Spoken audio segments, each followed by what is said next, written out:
let's elaborate a little bit on the idea in today's post. So lots and lots of people like to stand with their hips shifted forward, where they hold a little bit more tension in the back of their hip. It means that it takes less energy to stand upright. That's why they do it, because they're kind of hanging into their ligaments.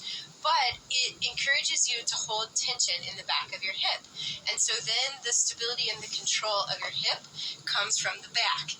And if you consider what's happening in your hip joint itself, so the hip is a ball that sits inside of this socket. And if you are all the time pushing forward, you create tension in the back of your hip that can push the ball a little bit forward in the socket.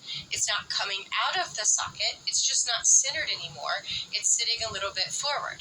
This can cause pain in the front of the hip, and it encourages this tension in the back of the hip.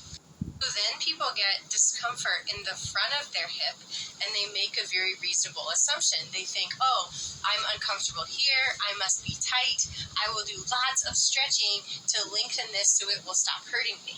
But their go-to standing posture is already creating length here, and they actually need the opposite of the sensation that they're getting. They need lengthening in the back of their hip.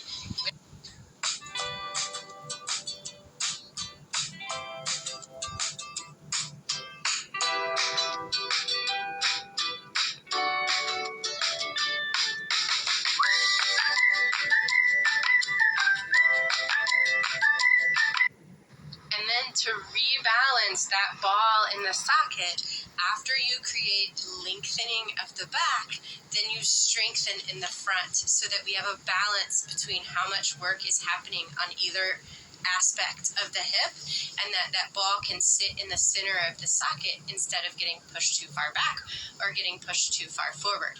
Now, the disclaimer is this scenario does not apply to everyone. It only applies to the people who are holding tension in the back of their hip and pushing their hip forward and then constantly stretching it. And if that's you, you want to work on strengthening the front of your hip. But there are lots of people that this doesn't apply to, so let's talk about those tomorrow.